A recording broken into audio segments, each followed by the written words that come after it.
자, 홍장원 전 국정원 1차장 불구속 기소를 종합특검이 했습니다.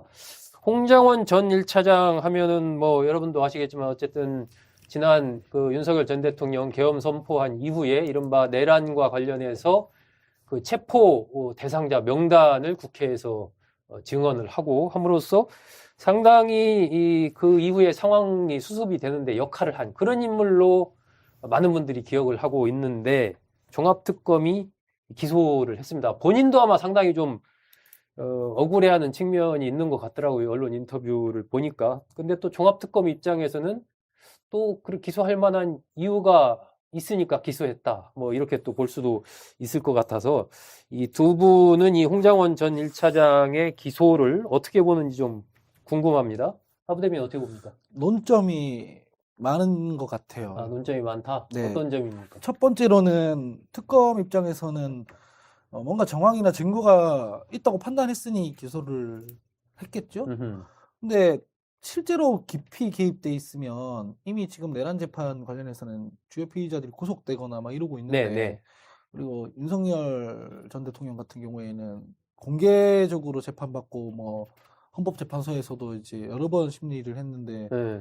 홍장원 전 차장은 이 주요 증언을 했던 사람이잖아요. 네. 같이 개입돼 있으면은 그 사람들이 폭로를 했을 것 같은데 너도 같이 해놓고 왜 이러냐 이랬을 것 같은데 자연스러운 관점에서 일단 첫 번째 논점에서는 네. 그게 없었기 때문에 네. 매우 부자연스럽긴 해요.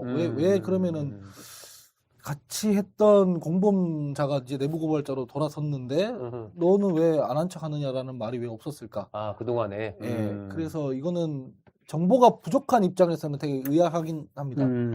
두 번째는 실제로 개입했을 수 있죠. 같이 했는데 막상 뭐 하다 보니까 이건 아니다 싶어가지고 이제 내부 고발자의 지위 법적 지위는 아니지만 네네. 그렇게 돌아섰을 수 있죠.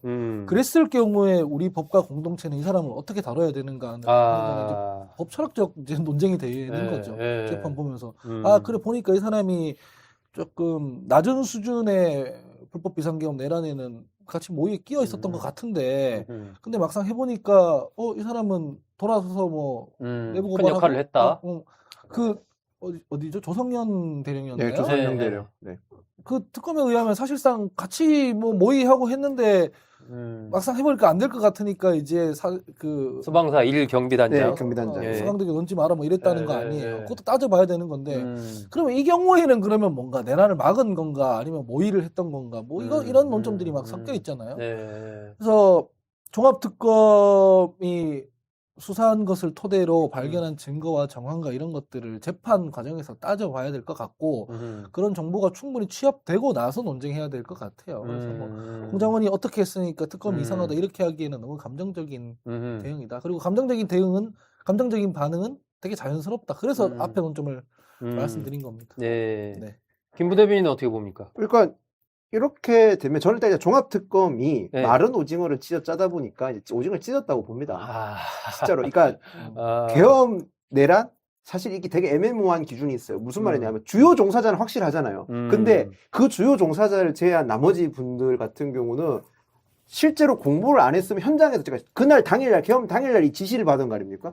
그때 적이 판단하는 건 사실 저희가 지금에서야 쉽게 얘기할 수 있지만 당시로서는 정보를 제일 많이 알고 있는 대통령이 이런 지시를 했었으면 뭐지라는 생각을 할 수밖에 없는 상황이었잖아요. 그때 당시 행위를 모두 두고 종사했냐 안 했냐 따지고 있는 거는 굉장히 위험한 발상이라고 저는 생각이 들었거든요.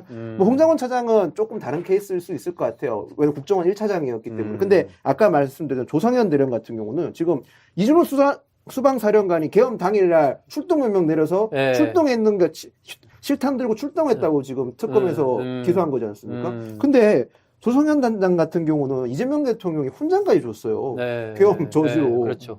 말이 앞뒤가 안 맞잖아요. 그러니까 그때 당시 대령 계급 가지고 직접적인 공모한 것도 아니고 현장에 출동해서 본인이 출동하는 과정에서 이건 아닌 것 같아서 서강대교 안 넘었는 넘지 마라. 넘지 말라고 지시했던 그 시점을 두고 몇 시부터 몇 시까지는 그러면 종사자고 몇 시부터 몇 시는 종사자가 아니라는 판단인 건지 그러니까 저도 사실 2차 종합특검이 어떤 식으로 아직 어떤 더 정확한 명밀한 증거가 있는지 모르는 상황이지만 현재 정황으로 드러나는 걸 판단했었을 때 이게 맞냐? 그 종합특검이 진짜 제대로 수사하고 있는 게 맞냐라는 의문이 들 수밖에 없는 건 사실입니다. 특검의 뭐 종합특검은 아니고 김건희 특검의 분들과 얘기를 나눠봤는데 대중들이 바라보는 것과 실제로 수사를 통해서 드러나는 것들이 유리되는 케이스 꽤 뭐 다를 수 있죠. 많다 하더라고요. 그렇죠. 조성현 씨에 대한 얘기도 그렇고. 근데 그런 것들은 이제 재판 과정에서 뭐 합리적인 기소였냐 아니면 마른 오징어 짜다가 진짜 오징어 찢은 케이스였냐는 드러나겠죠. 뭐 홍장원 차장 같은 경우에는 그때 그날 즉각 이건 아니라고 판단을 하고 움직였기 때문에 제가 지금 판단을 유보하고 있지만 조성현 대령만 해도 알고 한 거죠, 사실은. 무슨 간첩이 국회의사당에 왜 옵니까, 사실은. 말이 안 되지 않습니까? 근데, 뭐, 무전으로 연락해보니까 이거 뭐, 국회의원들 끌어내는 거 실패했고, 안 될 것 같으니까 멈췄다. 이렇게 얘기하는 것도, 논리적 정합성이 없는 얘기가 아니거든요. 그래서 이런 것들은 실제 어떻게 굴러가고 있는지, 실체적 진실을 종합특검이 충분한 정보를 토대로 지금 하고 있는 거니까, 재판 통해서 다 드러날 거다. 일단 홍장원 전 1차장을 종합특검이 불구속 기소한 이유를 몇 가지로 요약을 해보면, 첫 번째는 윤석열 전 대통령과 국가안보실의 요청을 받아서 미국 CIA의 계엄 정당화 메시지를 전달하는 과정에 홍 전 차장이 관여했다라고 종합특검은 보고 있는 겁니다. 이런 부분이 하나가 있고, 두 번째는 홍 전 차장이 국군 방첩사령부 및 경찰청과 컨택포인트를 구축해라. 또 뭐 경찰청 상황실에 직원을 뭐 파견해라. 이러한 어떤 지시를, 실행을 위한 지시를 한 그런 정황이 있다라고 종합특검은 지금 보고 있는 거예요. 그리고 세 번째가 종합특검은 내란 종료 시점을 12월 14일로 지금 잡았다고 합니다. 이게 이제 그에 앞서 다른 기관들이 했을 때는 12월 4일로 내란 종료를 판단을 했는데 종합특검은 그걸 10일 뒤로 판단을 한 거예요. 이제 그러한 점들이 겹치면서 홍장원 전 1차장을 포함한 여러 명이서 이제 이번에 불구속 기소를 됐는데 이 부분은 뭐 여러 가지 좀 따져볼 여지가 두 분도 말씀하셨지만 있는 것 같습니다. 14일을 종료 시점으로 잡았으면 더더군다나 의문이 드네요, 저는. 왜냐하면 당시 한때 민주당에서도 그래 계속 그 얘기했지 않습니까? 윤석열 전 대통령이 2차 계엄을 준비하고 있다는 얘기를 계속 했었으면 홍장원 차장이나 조성현 대령 같은 경우는 확실히 더 계엄을 막으려고 했던 인물로 봐야 되는 게 맞지 않나요? 제가 뭐 정확한 그 뭐 수사 결과나 이런 거 못 봤지만 이 14일이 특검 말대로 14일이 계엄 종료일로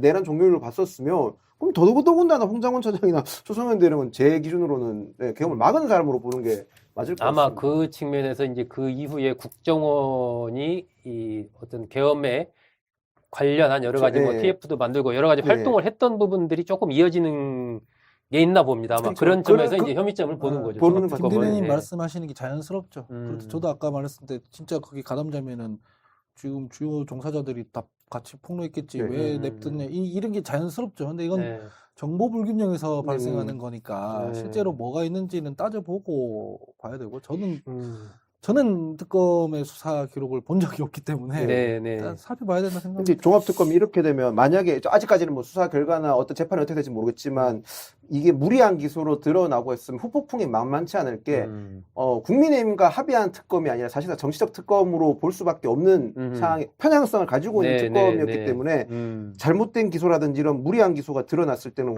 정치적인 후폭풍도 저는 있을 거라 생각이 듭니다. 홍 전 차장도 어쨌든 상당히 좀 당혹스러운 모습을 언론 인터뷰에서 밝혔습니다.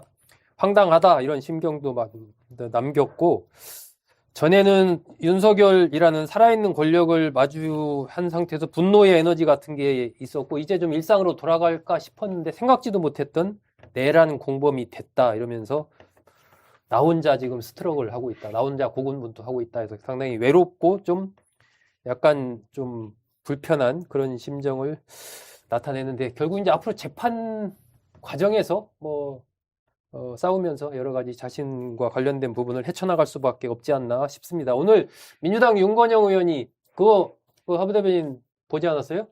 8월 16일로 이 상황을 설명했더라고요. 그러니까 8월 15일 날 만세를 부른 게 아니라 만세 부른 게 아니라 16일 8월 16일 날 만세 부른 그런 형국이 아니냐라고. 그러니까 홍장원 전 1차장이 약간 처음에는 좀 어느 정도 저기를 했다가 그 다음에 이제 뭐 돌아선 것 아니냐는 그런 맥락인데 알 수 없죠. 어쨌든 이건 재판 과정을 좀 지켜봐야 됩니다. 그건 너무 오바예요. 탄핵하는 과정에 이르기까지 홍장원 차장이 증언한 것들도 있고 뭐 그런데 이게 무슨 광복 이후에 독립운동했다 이런 식으로 말하는 건 지금 단계에선 과하죠.